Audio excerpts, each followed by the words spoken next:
Bonjour mes chers amis, c'est avec beaucoup de joie que je bénis le Seigneur de ce qu'il m'a accordé le privilège de me retrouver encore une fois de plus devant vous pour ce nouveau numéro. Et comme prévu pour chaque samedi sur cette chaîne, nous avons pris rendez-vous pour parler du dessous des tables du message de William Branham.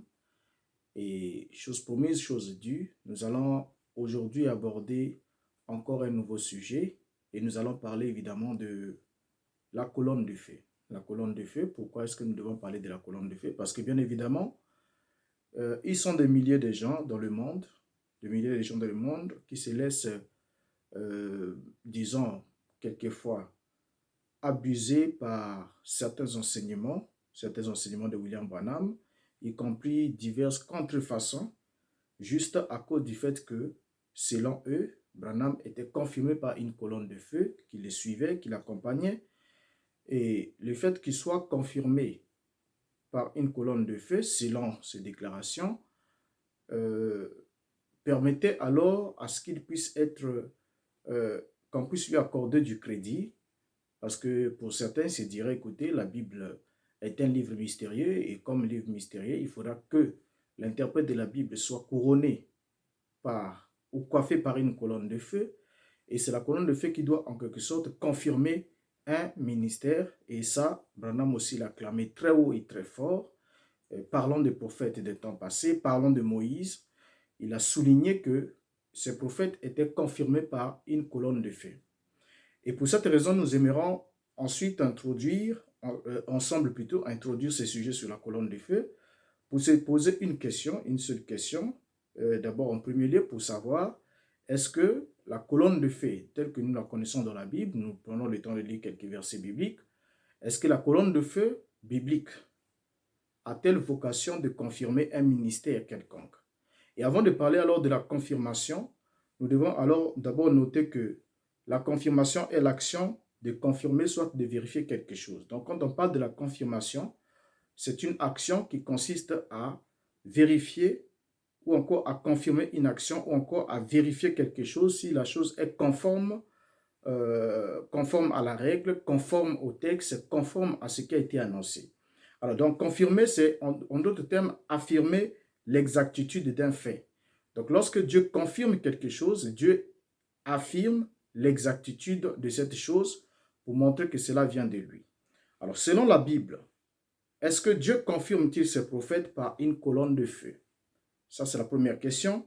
Selon la Bible, la confirmation est par définition l'accomplissement d'une parole promise. Donc, lorsque Dieu fait une promesse, il y a un temps où Dieu fait une promesse, Dieu conclut une alliance et l'alliance a des clauses et il fait aussi des promesses.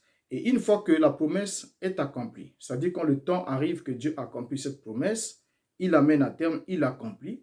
Et l'accomplissement de ce que Dieu a dit est la confirmation de sa parole.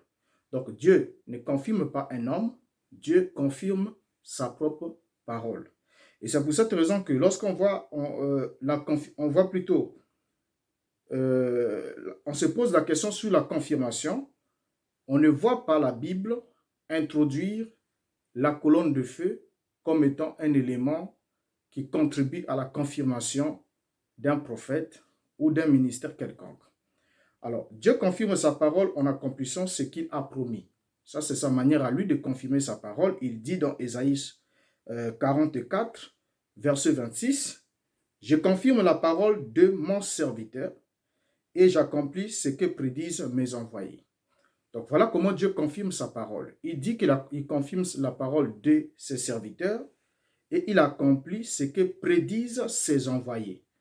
Et vous rendez compte avec moi, Dieu ne dit pas, je confirme mes serviteurs, mais il confirme la parole. Parce que la parole qu'ils vont annoncer, qu'ils vont proclamer, n'est pas la parole de ces hommes, mais c'est la parole que Dieu met dans leur bouche. Et lorsque Dieu met cette parole dans leur bouche, cette parole est infaillible. Et une fois que cette parole annonce quelque chose, dans le délai où la chose a été annoncée, cela doit s'accomplir. Et c'est pour cette raison que Dieu dit, je confirme la parole de mon serviteur et j'accomplis ce que prédisent mes envoyés. Et même dans Deutéronome chapitre 18, le verset 22, lorsque on a posé la question à Moïse, selon les textes, on a dit, comment saurons-nous une parole que l'Éternel n'a point dite? Donc, comment est-ce qu'on saura, puisque quelqu'un viendra, il se dit, je suis prophète, il va annoncer des choses, ainsi de suite. Mais si on ne l'écoute pas, nous serons punis par Dieu, nous allons subir le jugement. Bon, on doit l'écouter, mais qu'est-ce qui va nous garantir réellement que cet homme vient de Dieu ou il parle de la part de Dieu?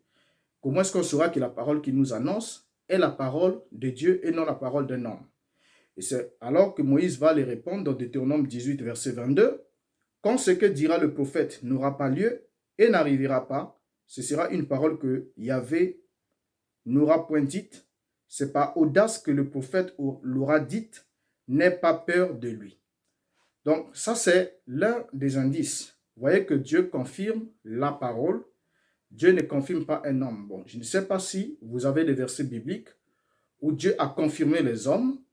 En ce moment-là, ça nous fera plaisir de les avoir en commentaire comme nous l'avons toujours demandé. Mais ici, selon la Bible, Dieu confirme sa parole. Il confirme la parole de son serviteur parce que ce n'est pas la parole de cet homme, mais c'est sa parole à lui, Dieu, qui mandate un homme et qui lui donne la parole qu'il doit annoncer. Alors, Deutéronome 18, 22, nous avons lu, quand ce que dira le prophète n'aura pas lieu et n'arrivera pas, ce sera une parole que Yahvé n'aura point dite. C'est par audace que le prophète l'aura dite. N'aie pas peur de lui. Donc, une fois que le prophète se tient là et annonce une parole, et si cette parole ne s'accomplit point, Dieu dit que c'est une parole qui ne vient point de lui, et il nous donne aussi un ordre, il nous intime aussi un ordre, il dit, c'est pas audace que le prophète l'aura dite, donc c'est un prophète audacieux, et à cause de son audace, il précise, il dit, n'aie pas peur de lui.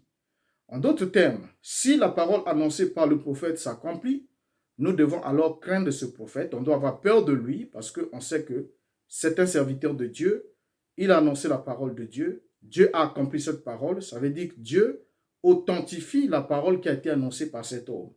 Mais si, du moment où la parole annoncée ne s'accomplit pas, la prophétie annoncée, ce qui a été dit par le prophète n'arrive pas, ne s'accomplit pas, alors c'est une façon, une réponse divine, comme quoi cet homme n'est pas son serviteur. Parce qu'il a dit, j'accomplis ce que j'accomplis, je confirme la parole de mes serviteurs et j'accomplis ce que prédisent mes envoyés. Alors, dans Marc chapitre 16, nous voyons aussi le Christ avant de partir, qui va donner une instruction aux disciples en leur disant, allez faire de toutes les nations des disciples. Il dit, prêchez la bonne nouvelle à toute la création. Celui qui croirait qu'il sera baptisé sera sauvé. Voici les miracles qui accompagneront ceux qui auront cru. Et après avoir institué, après avoir exposé ou encore annoncé ce qui doit accompagner les croyants, la Bible dit dans le verset 20, Marc 16, verset 20, « Et ils s'en allèrent prêcher partout. Le Seigneur travaillait avec eux et confirmait la parole par les miracles qui l'accompagnaient. » Donc ça, c'était le Seigneur. Et la Bible est précise, le Seigneur travaillait avec eux. Il ne travaillait pas avec lui ou avec un homme. Vous voyez, il travaillait avec eux parce que c'était le corps, c'était l'ensemble, le corps de croyants qui avait reçu ce mandat-là d'annoncer la bonne nouvelle. Le Seigneur travaillait avec eux. Et comment est-ce qu'il travaillait avec eux? Il faisait quoi? La Bible dit, et confirmait la parole par les miracles qui l'accompagnaient. Il confirmait la parole. En d'autres termes, il attestait ou il apportait un témoignage, un sceau d'approbation, parce que c'est sa façon à lui de dire Amen à sa parole, c'est d'accomplir ce qu'il avait annoncé. Donc, il confirme la parole, il ne confirme pas un homme, il ne confirme pas un groupe d'hommes, mais il confirme uniquement sa parole. Alors, question sur la colonne de feu. La colonne de feu biblique a-t-il pour objectif de confirmer un serviteur? C'est la question qu'on doit se poser. Est-ce que la colonne de feu de la Bible a-t-il pour objectif de confirmer un ministère, de confirmer un homme, de confirmer un groupe? Parce que nous sommes dans un temps où chaque fait de lumière qui se produit sur l'objectif d'un appareil photo, et quels que soient les incidents photographiques, puisque on va prendre le temps qu'il faut pour examiner certaines choses et vous montrer aussi quelques incidences photographiques et certaines choses qui peuvent arriver, comment aussi le diable aussi c'est amuser la galerie des ignorants. Et vous allez vous rendre compte avec moi que nous sommes dans un temps où les gens sont à la quête du surnaturel. Et étant à la quête du surnaturel pour produire de l'effet, ils sont prêts à avaler n'importe quoi, quel que soit ce qui leur sera proposé. Ils sont prêts à l'accepter et à traiter cela de sacré, de divin, alors que le premier élément que nous avons aujourd'hui pour confirmer chaque événement ou chaque signal prétendument spirituel ou surnaturel, c'est d'abord la parole écrite. Qu'est-ce que Dieu a dit dans sa parole? Est-ce que cela a été promis? Si cela a été promis, alors Dieu accomplit sa parole et c'est une confirmation de sa parole promise. Mais si cela n'a pas été promis et que cela n'a rien à voir avec ce qui est écrit, alors cela doit déjà être mis au rebut avant même qu'on puisse faire n'importe quel examen, malgré la manière que cela peut venir. Mais ce n'est pas le cas pour tout le monde. Et voilà pourquoi nous nous posons cette question de savoir si la colonne de feu biblique avait-il pour objectif de confirmer un ministère. Ça, c'est la première question que nous avons à nous poser ensemble. Alors, lorsque nous prenons la Bible, la première fois où la colonne de feu a été mentionnée, nous sommes dans Hébreu, nous sommes plutôt dans Exode chapitre 13, le verset 21. La Bible va nous dire ceci, concernant l'ordre de la marche, la Bible dit « L'Éternel allait devant eux le jour dans une colonne de nuée pour les guider dans leur chemin, et la nuit dans une colonne de feu pour les éclairer, afin qu'ils marchassent jour et nuit. » Donc vous voyez ici, la Bible nous donne une indication claire. L'indication, c'est laquelle? L'Éternel allait au-devant du peuple. Donc l'Éternel allait au-devant du peuple. Mais lorsqu'il allait au-devant du peuple, la Bible dit, le jour, l'Éternel était dans une colonne de nuée pour les guider. Donc, la colonne de nuée était en quelque sorte le guide du peuple sur le chemin, et la nuit dans une colonne de feu pour les éclairer, afin qu'ils marchassent jour et nuit. Donc, vous voyez ici, la Bible est précise. La Bible nous dit « afin qu'ils marchassent jour et nuit ». Or, lorsqu'on parle de « afin que », l'expression « afin que » indique l'intention qui guide une action ou le but recherché dans cette action. Donc, l'objectif pour lequel l'Éternel marchait au-devant du peuple dans une colonne de nuée, les jours et la nuit dans une colonne de feu, c'était dans un seul but, afin qu'ils marchassent jour et nuit. Donc, la colonne de feu comme la colonne de la nuée, le jour, la colonne de feu la nuit, n'avait pas pour vocation de confirmer le ministère de Moïse ou de confirmer le peuple d'Israël comme étant le peuple choisi ou quelle que soit la dénomination qu'on peut accorder à cet effet. Mais l'objectif est bien fixé dans ces versets. Le but, c'est afin qu'ils marchassent jour et nuit. Donc, le jour, c'était le guide dans la nuée. La nuit, c'était le guide en même temps l'éclaireur. Donc, il devait éclairer le camp. Alors, ce phénomène était en même temps aussi visible à tout le camp d'Israël, depuis la mer Rouge jusqu'à ce qu'ils puissent accéder sur la terre de Canaan. La colonne de feu n'était pas quelque chose de mythique, mais c'était un phénomène naturel pour eux, parce que le surnaturel était devenu naturel, puisque cette présence est restée 40 ans avec eux, la nuit comme le jour, quelle que soit leur faiblesse, quel que soit ce qu'ils pouvaient faire. Cette présence ne les a jamais abandonnés, aussi longtemps qu'ils n'avaient pas accédé à la terre promise. Ils ont tourné ainsi de suite dans le désert, mais elle était là, visible à tous les camps d'Israël. Alors, une fois arrivé à Canaan, on va se rendre aussi évidemment compte, selon la Bible, que ces phénomènes surnaturels disparus. Il disparaît, et lorsqu'il disparaît, il disparaît pour toujours. Il ne disparaît pas un temps pour revenir, mais il disparaît pour toujours, et on n'a plus jamais vu la colonne de feu quand Israël a possédé la terre promise, parce que l'objectif étant atteint. Vous voyez, Dieu a bien dit, afin qu'ils marchassent jour et nuit. Il devait les guider et les éclairer afin qu'ils marchassent jour et nuit. Mais une fois qu'ils sont arrivés, ils ont atteint l'objectif, ils ont atteint le but de leur voyage, posséder la terre de Canaan, qui a été promise par Dieu à Abraham, leur père. Alors, il n'y avait plus de raison pour que Dieu conserve cette forme, ce voile de la gloire, de la kabod, ce voile de la gloire pesante de Dieu. Il ne pouvait plus le conserver. Et vous vous rendez évidemment compte avec moi qu'une fois qu'Israël a possédé la terre promise, on n'a plus jamais entendu parler de la colonne de feu. On peut parler de feu et autres, mais jamais la colonne de feu par définition. On n'en a plus jamais parlé, on ne l'a plus jamais vue. Pourquoi? Parce que l'objectif était atteint. Alors, sur cette question, on va se rendre compte évidemment que dans le ministère de William Branham, il a commencé, selon toujours lui, et nous allons prendre le temps aussi d'examiner tous ces éléments dans l'histoire, avec d'autres numéros qui viendront, sur l'année 1933. Branham commence son œuvre, Branham Tabernacle, ainsi de suite, jusqu'à ce qu'il reçoive sa commission, selon toujours ses dires, et tout. À partir de 1947, il commence à enregistrer des messages sur bande magnétique, comme il a su aussi réclamer que selon l'instruction de Dieu, qui lui avait dit dans le magazine La Nourriture. De 47, 48, 49, 50, Branham n'a jamais fait mention de la colonne de feu. Il ne parle pas de la colonne de feu, il ne parle pas d'une prétendue naissance surnaturelle où il y a eu 3 étoiles qui se sont croisées, une lumière qui est descendue sur son berceau. Tout ça là, Branham n'en fait pas mention. Pourquoi? Non seulement, peut-être on dirait qu'il n'avait pas ces informations encore à ce moment-là. Non, c'est faux parce que juste ces informations n'existaient pas encore. On aura le temps de regarder ensemble avec vous. Mais c'est bien évidemment après le 24 janvier 1950, lorsque la photographie a été faite dans le Coliseum Auditorium, que Branham commença, avec les années 53, à introduire la colonne de feu et à associer la photographie qui a été faite, où la lumière a été prise de profil, a été prise juste en superposition. C'était la lumière du plafontier. On aura le temps de le démontrer, puisqu'on est d'abord dans l'introduction sur ce point. Et à partir de ce moment, Branham associe la colonne de feu dans son langage. Et lorsqu'il associe dans son langage, selon lui, la définition ou encore l'identité de la colonne de feu va varier progressivement selon le temps. Il va commencer à aller, il commence d'abord par dire que c'est l'ange du Seigneur qui était avec Israël dans le désert.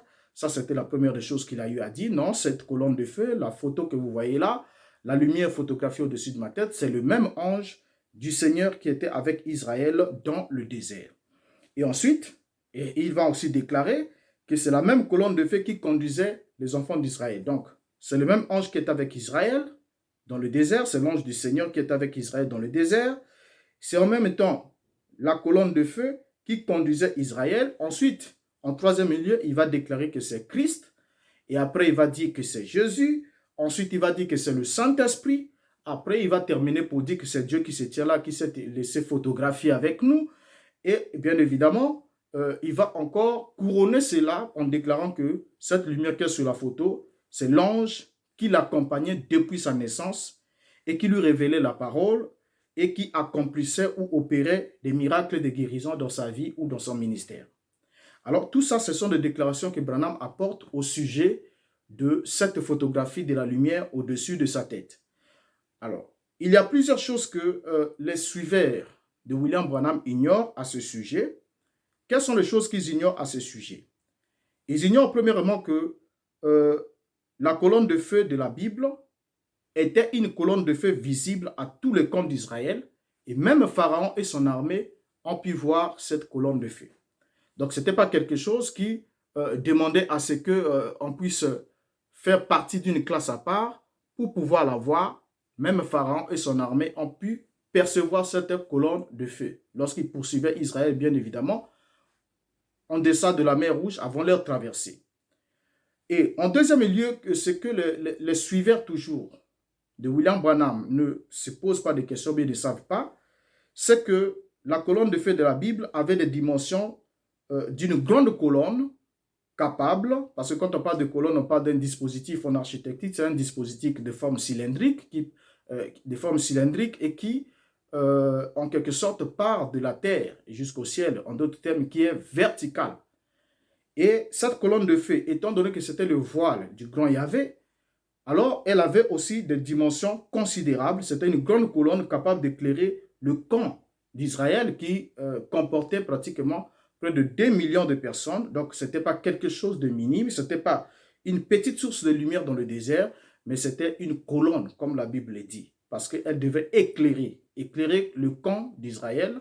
Vous voyez, le camp qui était constitué ou encore qui était qui comptait pratiquement près de 2 millions d'habitants et près de 2 millions de personnes qui étaient en exode.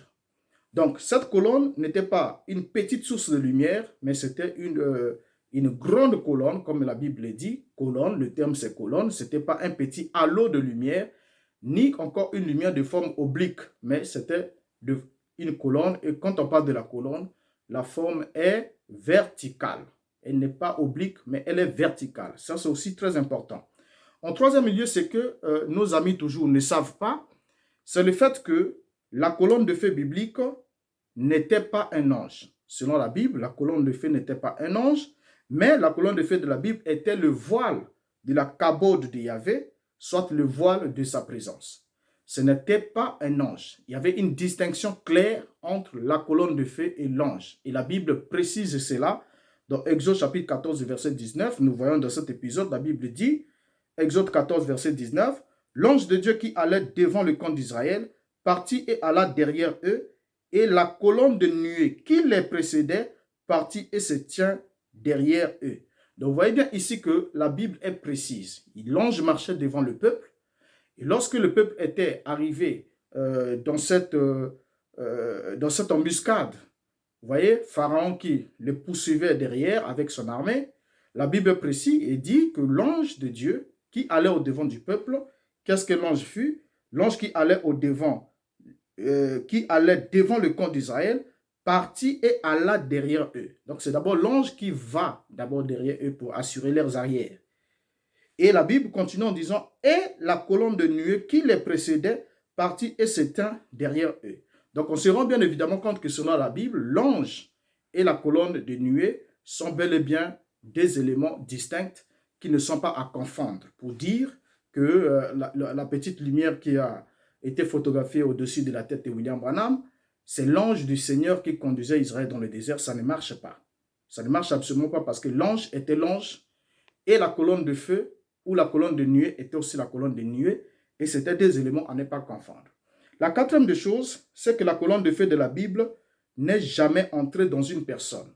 Contrairement à ce que dit William Branham, que cette colonne de feu était en Moïse, et il va plus loin, il dit que cette colonne de feu était descendue en Jésus. Alors qu'il n'y a aucun verset biblique pour l'approuver, et la colonne de feu n'a jamais fait un mouvement pour entrer dans la personne de Moïse. Et dans le cas de Jésus aussi, nous allons voir, est-ce que c'était une colonne de feu? Donc, déjà, on se rend compte que William Branham, comme vous le voyez avec moi, se permettait de faire des déclarations gratuites qui allaient à l'encontre de ce que disait la Bible, mais il s'en fichait complètement, puisqu'il va dire plus tard que c'est son ange à lui qui le conduisait, qui lui donnait des instructions, qui lui donnait ce qu'il avait à dire. Donc, il se confie totalement à ce qu'il appelait ange, qu'on aura le temps d'examiner, de voir si c'était un ange de Dieu ou encore un autre ange, parce que les anges ont deux sources ou encore deux natures. Donc, la colonne de feu de la Bible n'est jamais entrée dans une personne. Vous allez prendre votre Bible et l'ouvrir, vous ne verrez pas un seul passage où la colonne de feu est entrée dans Moïse, où la colonne de feu est entrée dans qui que ce soit. Jamais, elle n'a jamais vocation d'entrer dans un homme. Et en plus de ça, la cinquième des choses que nos amis les suiveurs de Branham ne savent pas, c'est que les anges de Dieu sont des êtres, et en tant qu'êtres, ils n'entrent jamais dans les personnes. Les anges de Dieu, bien sûr, n'entrent jamais dans les personnes. Vous ne trouverez pas un seul verset dans la Bible où un ange de Dieu soit entré dans une personne. Déjà, on doit dissocier l'ange et la lumière ou l'ange et la colonne de feu. Bien que les anges peuvent apparaître dans la forme humanoïde, ils peuvent apparaître dans un éclat de la gloire de Dieu, les recouvrant, mais lorsqu'ils apparaissent, ils ont la forme humanoïde. Donc, bien évidemment, l'ange ne peut pas entrer dans une personne. Donc, ce qu'on peut prendre, quand on prend un halo de lumière et on l'identifie, on dit que c'est un ange, ça n'a rien à voir avec les anges de la Bible. Vous voyez? Alors, ensuite, la sixième des choses, c'est laquelle? C'est que l'Église comme telle est conduite par le Saint-Esprit et la vérité scripturaire. Quand on regarde l'Église aujourd'hui, depuis que l'Église a été instituée, depuis que le Seigneur a quitté la terre pour aller au ciel, depuis que les Pierre et les autres apôtres ont commencé avec la commission qui leur a été donnée, nous nous rendons bien évidemment compte que l'Église a toujours été conduite par le Saint-Esprit et la vérité scripturaire et jamais par un ange. L'Église n'a jamais été conduite par un ange, ni conduit par une prétendue colonne de feu. Bien évidemment. Alors, la septième des choses que nos amis toujours ne savent pas, si vous me suivez aussi, que vous ne savez pas, peut-être que vous ne vous êtes pas encore posé des questions, parce que je fais des déclarations à la base ici, et on va prendre le temps que cela nous prendra, nous avons chaque samedi à cette même heure pour traiter de ces choses-là. Nous prenons le temps d'examiner chaque chose avec les déclarations de Branham à l'appui et vous dresser l'historique véritable de ces choses parce que je suis parmi ceux qui ont prêché ces choses parce que je les ai appris, je les ai compris et je les ai enseignés, j'ai entraîné aussi d'autres et inventé aussi des doctrines quand j'étais dans ce système-là comme d'autres le font encore aujourd'hui. Donc bien évidemment, je sais exactement de quoi je parle et si vous avez besoin par exemple d'une citation sur une déclaration que j'ai faite au sujet de Branham, vous m'écrivez en commentaire, je vais vous la fournir. Et puisque nous sommes dans une vidéo, pour ne pas abuser de votre temps et de votre hospitalité, je peux déclarer certaines choses que vous savez consciemment que c'est ça. Et au cas où vous aurez des doutes, interrogez-moi et je vous instruirai, je vous donnerai les éléments qu'il faut. Alors, la septième des choses que nos amis suiveurs de William Branham ne savent pas, c'est que la guérison divine ou encore la guérison biblique est un don du Saint-Esprit. Est un don du Saint-Esprit, vous pouvez le voir dans la Bible, c'est l'Esprit, parce que la Bible dit que Dieu avait oint Jésus du Saint-Esprit et à partir de cette onction du Saint-Esprit, Jésus accomplissait des miracles, des prodiges, ainsi de suite. Tout cela, et l'apôtre Paul le dit dans Actes chapitre 2. Et on regarde aussi dans 1 Corinthiens 12, ainsi de suite, et toutes ces autres promesses, nous nous rendons bien évidemment compte que la guérison divine, le don d'opérer des miracles ou de guérir, est un don du Saint-Esprit. Donc c'est le Saint-Esprit qui est à la base de tous ces genres d'opérations. Mais ce que nos amis ne savent pas, c'est que le don biblique ou encore la guérison biblique est un don du Saint-Esprit et non l'œuvre d'un ange. Parce que quand on va poser la question à William Branham, on va lire la citation au temps venu, on lui pose la question de savoir est-ce que c'est le Saint-Esprit qui opère des guérisons dans ton ministère? Il répond non. Il dit ce n'est pas le Saint-Esprit qui le fait, mais c'est mon ange qui le fait. Et là déjà ça pose un problème parce qu'on se retrouve avec une négation d'une promesse biblique, vous voyez, et on affirme autre chose qui ne fait pas partie de la promesse de Dieu, qui ne fait pas partie de ce que Dieu a annoncé au travers de sa parole. La Bible dit, étant monté en haut, il a fait des dons aux hommes. Donc le Christ fait des dons aux hommes, et parmi ces dons qui sont faits aux hommes, il y a des prédicateurs, et il y a aussi les dons d'opération de miracles, les dons de guérison, et beaucoup d'autres dons, ainsi de suite, comme cela est mentionné dans la Bible. Donc le Saint-Esprit fournit cela, et c'est lui qui est à la base de l'opération des miracles et de tous ces actes surnaturels, quand cela vient de Dieu, bien évidemment. Donc, sur la conduite, l'Église n'est jamais conduite, n'a pas été conduite, ne peut pas être conduite par un ange, mais il est conduit par le Saint-Esprit et la vérité scripturaire. Parce que le Christ l'a dit que le Saint-Esprit, le consolateur, l'Esprit de vérité, que le Père enverra en mon nom, vous conduira dans toute la vérité. Donc, il ne peut pas y avoir deux guides, deux conducteurs. Il y a toujours eu un seul conducteur. Et la Bible, le Christ est clair, il dit que l'Esprit viendra, le consolateur, afin il demeurera avec vous. Vous voyez, il va demeurer avec vous jusqu'à la fin. Donc, bien évidemment, c'est lui qui doit accomplir ce genre de ministère. Alors, le huitième point que nos amis ne savent pas, c'est que l'ange de Branham, permettez-moi de tenir ces propos ainsi, parce que je fais tout un effort possible pour être assez poli dans mon langage, mais tout en n'empêchant pas de vous dire la vérité, parce qu'il y a une âme qui attend réellement savoir la vérité sur ces choses. L'ange de Branham était un véritable ignorant des Saintes Écritures. Un véritable ignorant des Saintes Écritures. Pourquoi? S'il n'était pas un véritable ignorant, ou du moins il était un incroyant des Écritures. Donc il ne croyait pas ce qui est écrit dans la Bible. Et je prendrai le temps de soutenir chaque déclaration que j'ai faite, parce que là je vous annonce les couleurs sur cette question à propos de son ange, et nous prenons cet ange-là, ces conversations avec Branham, ses propos sur la parole, et vous vous rendez bien évidemment compte avec moi que soit cet ange ignorait complètement les Écritures, soit cet ange était incrédule à ce qui était écrit dans la Bible. Et vous allez vous rendre compte, la conclusion est claire, lorsque vous avez un ange qui ignore les Écritures, un ange qui piétine les Écritures, vous savez très bien que les anges de Dieu savent qu'ils n'ont aucune autorité au-dessus de la parole de Dieu. La parole de Dieu est au-dessus des anges, la parole de Dieu est au-dessus de tout, la parole de Dieu est au-dessus de tout, quel que soit les degrés d'un ministère, ce que Dieu dit, c'est sa parole, cela détient une autorité parce que sa parole est l'expression de sa pensée, sa parole est un ordre. Et la Bible dit que les anges de Dieu agissent aux ordres de Dieu. Dieu parle et les anges agissent, accomplissant la volonté de Dieu et ses ordres. Donc lorsque déjà un ange remet en cause une parole de l'Écriture ou bien fait des déclarations, donne des enseignements qui vont à l'encontre de ce qui est écrit, il n'y a que deux choses, soit c'est un ange qui est ignorant des Écritures, ce sera une première, ou encore c'est un ange qui ne croyait pas aux Écritures. Et on aura le temps de le présenter et de vous présenter ce que disent les Écritures bibliques et ce que disait l'ange. Parce que Branham lui-même va l'assurer. Il va dire que tout ce qu'il a eu enseigné, c'est cet ange-là qui lui donne des inspirations, qui lui donne ce qu'il a enseigné. Donc si du coup, nous reconnaissons en dehors du fait qu'il a eu enseigné des choses, que nous aurons le temps de démontrer avec vous plusieurs hérésies, mais il y a aussi le fait qu'il a eu des conversations avec cet ange-là, des conversations qui n'ont rien à voir avec ce que dit la Bible, et non seulement cela, mais qui vont à l'encontre de ce qui est écrit dans la Bible. Or, Paul l'avait dit, même si un ange du ciel vient et vous enseigne ce qui est contraire à ce que nous vous avons dit, qu'il soit anathème. Donc à ce moment-là, il y a une malédiction qui plane, et quel que soit le prédicateur, quel que soit l'ange, et Paul n'a pas dit que l'ange de l'enfer, il a dit même si un ange du ciel, c'est-à-dire vous pouvez être convaincu que l'ange là venait du ciel. Mais du moment où cet ange vous annonce des choses qui sont contraires à ce qui est écrit ou à ce qui a été donné comme instruction par les apôtres au niveau de la parole inspirée, alors cet ange est anathème.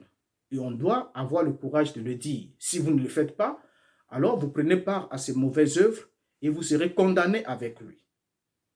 Alors, la neuvième des choses que nos amis aussi ne savent pas, c'est que cet ange de William Branham débuta par lui dire qu'il était envoyé par Dieu. Lorsqu'il venait dans le premier temps, il lui disait « J'ai été envoyé par Dieu pour te dire. J'ai été envoyé pour te dire. » Donc, il se présentait comme un envoyé, comme un mandaté, comme un messager. Mais après un certain temps, cet ange ne se présentait plus comme un envoyé, c'était le même ange, bien évidemment on aura à les démontrer, mais il va ensuite commencer à accepter qu'on lui rende un culte et même approuver qu'il était la personne même de Dieu. Alors que au début il était un envoyé et ensuite il accepte qu'on lui rende un culte et on lui rend des cultes et ensuite il commence à parler comme étant Dieu et ainsi de suite. Alors, la dixième des choses, qui est aussi l'une des choses que nos amis suiveurs de Branham ne savent pas, c'est que les anges de la Bible apparaissent toujours dans une forme humaine et jamais comme un petit halo de lumière, sans tête, ni corps, ni encore membre. Lorsqu'ils apparaissent dans la Bible, vous prenez toute la Bible, on peut prendre de la Genèse à l'Apocalypse, les anges bibliques apparaissent toujours dans une forme humaine. Que ce soit dans une vision, que ce soit dans une vision suprasensorielle, que ce soit dans une vision sensorielle. Ceux qui ont envie des anges dans le sommeil ou dans un rêve, voyaient des anges, ils avaient la forme humanoïde. Ceux qui ont rencontré des anges expérimentés, rencontré les véritables anges de Dieu, la Bible nous parle qu'ils avaient la forme humanoïde, parce que souvent, ils étaient même confondus aux hommes.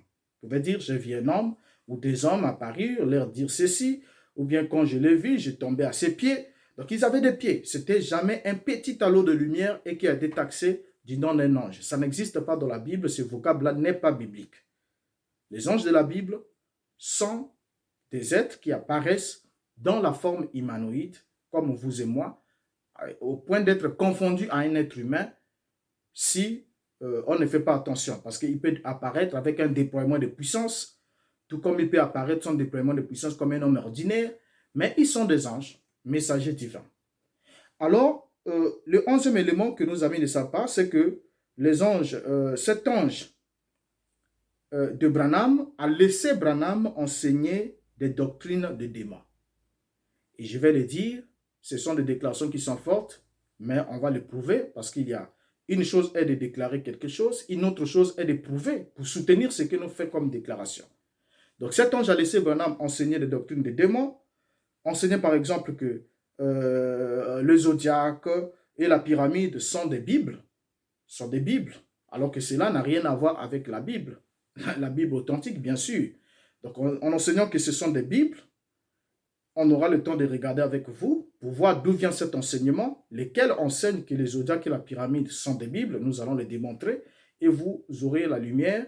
Vous verrez que les apôtres n'ont jamais fait référence à une quelconque pyramide. Bien que le Christ était parti se réfugier en Égypte, les pyramides sont égyptiennes, mais les apôtres ont prêché l'alliance. Ils ont prêché la première alliance pour montrer la transition avec la deuxième et c'était tout. Ils n'ont rien eu à voir quoi que ce soit avec les pyramides qui n'étaient pas pris pour des Bibles pour eux, qui n'étaient pas pris pour des Bibles par eux, et qui, comme on le sait tous, sont des monuments funéraires des rois égyptiens. Et nous savons ce que l'Égypte représentait par rapport à Israël, par rapport à la parole de Dieu. Donc, le fait déjà de déclarer que le zodiaque et la pyramide sont des Bibles, étaient les premières Bibles de Dieu, parce que Branham le dit, selon son ange bien sûr, puisque c'est son ange qui donne tous ses enseignements, que Dieu a écrit sa première Bible dans le ciel, et la deuxième Bible, Dieu l'a écrit dans une pyramide, et la troisième Bible, Dieu l'a écrit sur du papier.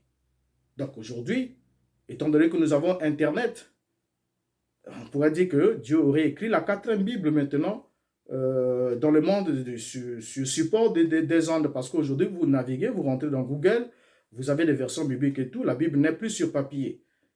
Change de support. Donc, ça devient, on peut parler de la quatrième Bible. Si Branham était là, il nous aurait parlé de la quatrième Bible, sûrement la Bible électronique. Mais ce n'est pas le cas.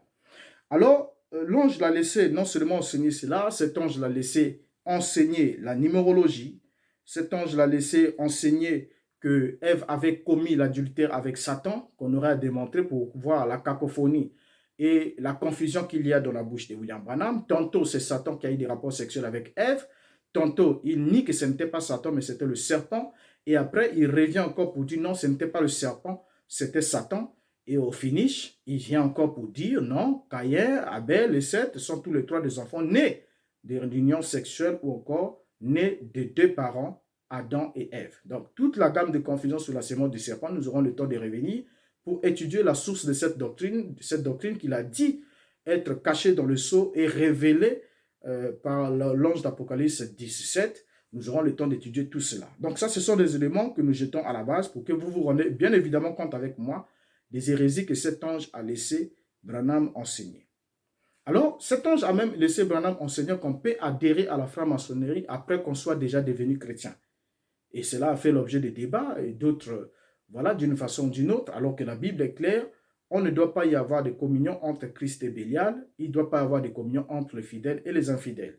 Et nous savons ce que c'est la franc-maçonnerie. Elle n'a rien à voir avec le Dieu suprême, avec le Dieu créateur du ciel et de la terre. C'est une organisation, comme d'autres organisations, mais une organisation ésotérique, mystique, avec tous ses côtés, ainsi de suite. Et comme nous aurons le temps aussi de le démontrer pour examiner avec vous la filiation qu'il y avait entre William Branham et la franc-maçonnerie pour que chacun de vous tire sa propre conclusion telle que le Seigneur pourra l'aider. Alors, donc, parlons aussi de Moïse. Parlons de Moïse. Branham va affirmer que Moïse n'avait pas vu, il avait vu une colonne de feu, vous voyez. Il va dire que Moïse avait rencontré la colonne de feu qui a confirmé son ministère et ainsi de suite. Mais ce que le Branham ne sait pas ou ne veut pas peut-être vous dire, peut-être vous n'avez pas remarqué, Moïse n'a jamais rencontré une petite lumière ou un halo de lumière. Jamais.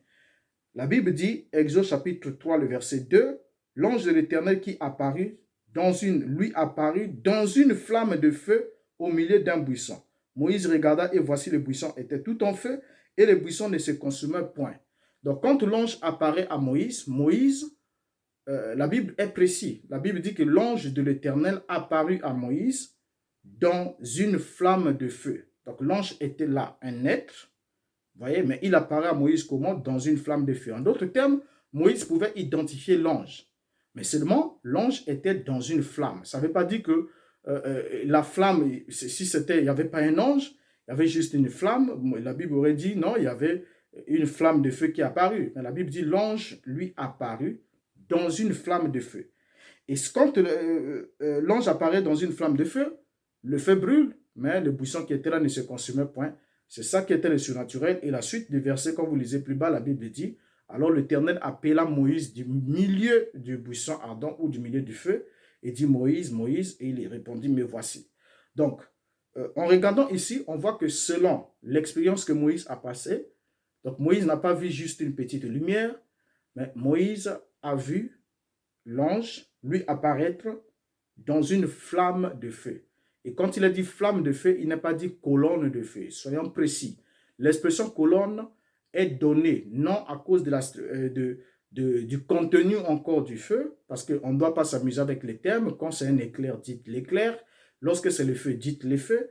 Lorsque c'est une flamme de feu, c'est une flamme de feu, parce que la flamme n'a pas une position précise. La flamme, nous savons comment elle danse, comment elle zigzague, ainsi de suite. Mais quand c'est une colonne, c'est une colonne. Mais ici, la Bible ne dit pas qu'il apparut dans une colonne. Si Dieu avait voulu parler de la colonne, il aurait dit précisément, rien ne l'empêchait de dire que l'ange de Dieu apparut à Moïse dans une colonne de feu. Ce n'est pas ce qu'il a dit, mais il a dit dans une flamme de feu, et ça a été traduit ainsi. Et pour respecter le texte, n'est pas aller au-delà de ce qui est écrit, comme dit l'apôtre Paul, on doit le dire comme la Bible le dit. Donc Moïse n'a pas rencontré une colonne de feu, mais il a rencontré l'ange de Dieu qui lui apparut dans une flamme de feu. Et c'est tout à fait différent. Alors ce verset nous montre que l'ange était dans la flamme de feu. Moïse n'a pas vu une petite lumière, comme nous l'avons dit. Il n'a pas vu une petite lumière insignifiante ou encore un petit feu quelconque, mais il a vu un être enveloppé de la flamme. Ça, c'est un élément important. Et lorsqu'on prend le cas de l'apôtre Paul, William Branham aussi affirme que Paul a été confirmé par la colonne de feu et il dit que Paul a rencontré la colonne de feu sur le chemin de Damas. Et cette colonne de feu s'appelait Jésus. Mais ce n'est pas évidemment ce que la Bible dit. Parce que la Bible est claire, la forme nocturne du voile de la gloire divine s'appelait colonne de feu, parce que la nuit c'était une colonne de feu, mais le jour c'était une colonne de nuée. Mais Paul passa son expérience en plein midi. Et en passant son expérience en plein midi, la Bible est claire. La Bible dit dans Actes chapitre 22, le verset 6, c'est lui-même Paul qui parle. Il dit, comme j'étais en chemin et que j'approchais de Damas, tout à coup vers midi, une grande lumière venant du ciel resplendit autour de moi. Donc, il est en plein midi et il parle d'une lumière. Il parle d'une lumière et il dit que c'est une grande lumière venant du ciel qui resplendit autour de lui. Donc, en d'autres termes, quand la lumière resplendit autour de soi, ça veut dire qu'on est environné par la lumière. Il ne parle pas d'une petite lumière, ce n'est pas un petit halo de lumière, il ne parle même pas d'un feu ou d'une colonne de feu parce que nous sommes en plein midi. Et en plein midi, si c'était la forme, le même élément que Dieu utilisait dans le désert, qu'il a utilisé ça pour que le Christ rencontre Paul au travers de cet élément, la Bible nous aurait parlé d'une nuée. D'une nuée parce que c'était la forme diurne de la voix, ou encore la forme diurne du voile de la présence divine ou de la gloire divine. Mais la Bible est précise, la Bible ne parle pas d'une nuée pour montrer que ce n'était pas le même élément qui passait de la nuée à la colonne de feu la nuit, la nuée le jour, colonne de feu la nuit. Mais la Bible nous précise, Paul lui-même dit, une grande lumière descendue du ciel et nous étions là en plein midi. Ce n'était pas un feu, il dit une grande lumière venant du ciel resplendit autour de moi. Et cette lumière qui resplendit autour de Paul était une lumière physique et visible. À tel point que ceux qui étaient avec lui ont vu la lumière, même s'ils n'étaient pas concernés, mais ils ont vu la lumière, ils n'ont pas eu besoin d'un appareil photographique pour que cette lumière soit photographiée. Ce qui est différent avec le cas de William Branham où sa lumière n'apparaît que sur le cliché d'une photographie, mais jamais de façon naturelle. Et ça s'appelle colonne de feu, même quand c'est le jour, ainsi de suite. Donc ici, Paul parle d'une lumière qui est descendue à sa rencontre sur le chemin de Damas, et c'était en plein midi. Et lorsqu'on prend le cas de Jean-Baptiste, là aussi, William Branham déclare que Jean-Baptiste a vu la colonne de feu descendre du ciel et s'est posée sur Jésus. Mais c'est malheureusement ce que la Bible ne dit pas. Et l'expérience se faisait en plein jour. Nous n'étions pas la nuit pour qu'on parle d'une colonne de feu. Et ce n'était pas non plus une nuée, mais la Bible est précise. Et la Bible dit que c'était l'Esprit qui descendit du ciel comme une colombe et s'arrêta sur lui. C'est l'Esprit qui descendit du ciel. Il n'est pas dit que c'est la colonne de feu ou quoi que ce soit, mais c'est l'Esprit qui descendit du ciel. Jean chapitre 1, le verset 32. L'Esprit descendu du ciel comme une colombe et se posa sur lui. Donc, si on n'est pas délinquant avec les Écritures, on est censé les dire les choses telles qu'elles sont écrites, et cela produira la vie. Parce que si on déforme les Écritures, parce qu'une manière, une bonne façon aussi de séduire, comme ce que le diable avait fait en Éden, c'est de déformer une Écriture ou de le sortir hors de son contexte, vous voyez, et d'en donner une fausse interprétation pour séduire ou pour égarer ceux qui vous ont accordé leur crédulité. Vous voyez, donc la Bible dit bien, c'est l'Esprit qui descendit du ciel sous la forme d'une colombe. Et même quand on prend Actes chapitre 2, le verset 3, on dit non, voilà les colonnes de feu. Mais là-bas, l'expérience de la Pentecôte, la Bible est claire, des langues semblables à des langues de feu, leur apparurent, séparées les unes des autres, et se posèrent sur chacun d'eux. Quand la Bible dit que les langues comme semblables à des langues de feu leur apparurent, ça veut dire que tous ceux qui avaient passé cette expérience voyaient ces choses. Donc chacun voyait cette flamme, cette langue de feu sur la tête des autres. Mais sur ta propre tête, tu ne peux pas la voir, c'est les autres qui sont censés la voir. Voilà pourquoi, bien évidemment, le témoignage même de la vie, c'est d'autres qui doivent rendre témoignage de l'expérience qu'ils vous ont vu passer avec Dieu. Donc ici, là aussi, il ne s'agit pas d'une colonne de feu qui se pose sur la tête d'une personne, et en l'occurrence, une seule personne aussi. Dans le message de William Branham, c'est William Branham, et aujourd'hui aussi, il y a d'autres aussi qui commencent à se dire, bon, mais cette affaire-là, ça paye bien, et ils créent leur colonne de feu, et tout ça là, ça crée des sensationnalistes, et comme le diable, c'est un expert en transmission de sensations, et il sait comment exciter même la foi pour que quelqu'un reçoive des guérisons et voit certains signes qu'on aurait appelés miracles, ainsi de suite. Alors, il produit un tas de choses autour de ces genres de photographies, et les gens y croient et pensent réellement qu'ils sont en face de ce que la Bible dit. Or, cherchez dans tout le Nouveau Testament, vous ne verrez pas l'expression colonne de feu dans la Bible, si ce n'est dans l'Ancien Testament, puisque l'objectif de la colonne de feu a été atteint. Donc, sur ce numéro de ce samedi, voilà ce que nous avons à introduire. Sûrement, nous n'avons pas voulu être trop longs comme les autres numéros précédents. Peut-être qu'il y a d'autres qui seront encore plus longs que celui-ci ou encore plus brefs, mais nous avons d'abord voulu vous mettre d'abord dans le bain pour que vous compreniez ensemble avec nous que William Branham n'a pas parlé de colonne de feu avant la photographie. Donc, quand il a vu la photographie, il a bondi sur l'occasion. Il a créé son affaire de colonne de feu. Il a commencé à parler de sa naissance, d'une lumière qui descendait sur sa couche, sur son berceau, ainsi de suite, et toutes les autres histoires. Et jusqu'à sa commission de 1933, nous allons voir tout cela et vous vous rendez bien évidemment compte avec moi combien il y a eu vraiment supercherie et combien nombreux sont trompés par des pasteurs qui sont des sachants, qui connaissent ces choses, mais qui, ayant fait de cela un fonds de commerce, ne peuvent pas prendre le courage de vous dire l'exacte vérité, et ils vous conduisent ainsi et vous gardent ainsi dans l'esclavage, dans la prison, jusqu'à ce que vous soyez complètement perdu, alors que vous êtes déjà dans l'égarement. Alors sur ce point, je vous dis au revoir pour ce numéro et vous souhaite